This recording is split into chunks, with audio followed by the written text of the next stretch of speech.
The Chairman of the full committee, Mr. Smith. Thank you, Mr. Chairman, and also thanks to the witnesses for being here today.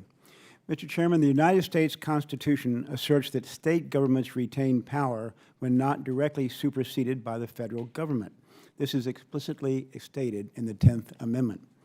Unfortunately, during the previous administration, the relationship between the Environmental Protection Agency and state governments eroded to the point that states were micromanaged by the federal government at every turn, often at great detriment to their local economies.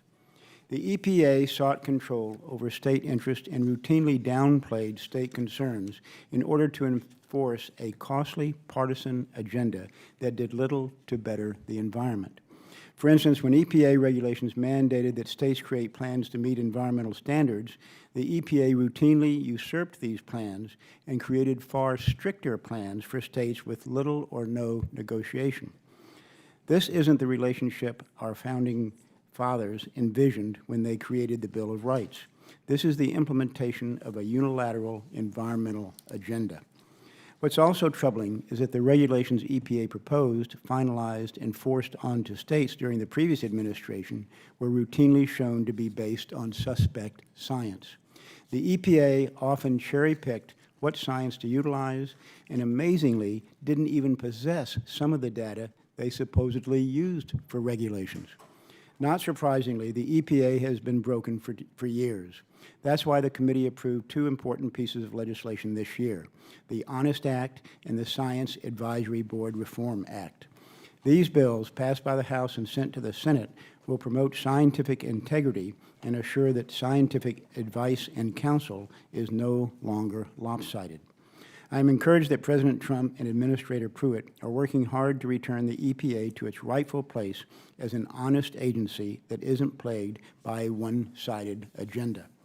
Unfortunately, this is a big task. Even now, staff at the agency is working to undermine the President's authority by continuing to conspire with environmental allies of the past administration who want to impose costly, job-killing regulations on American taxpayers. Recently, science integrity officers at the EPA have scheduled a stakeholder meeting to discuss the agency's scientific integrity practices.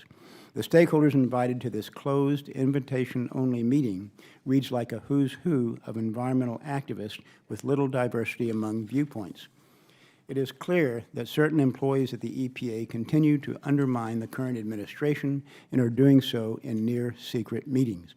A meeting like this should not take place without balanced representation of all stakeholders, or even better, the meeting should be open to all who wish to attend. Under the previous administration, science advisory panels and boards at the EPA were packed with experts of the same mindset, acting as a rubber stamp of the agency's agenda. These same experts also were found to be double-dipping. They are routinely funded by EPA grant money, but then advise the agency on the same issues they were funded to examine. This is a clear conflict of interest. I am disappointed that some employees continue to push a secret, one-sided agenda instead of working with the administration. This administration is returning EPA to its rightful agenda of relying on good science, not cherry-picked or non-existent science.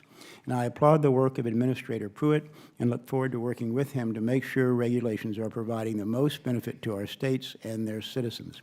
With that, I again look forward to hearing from our witnesses today and yield back the balance of my time. I now recognize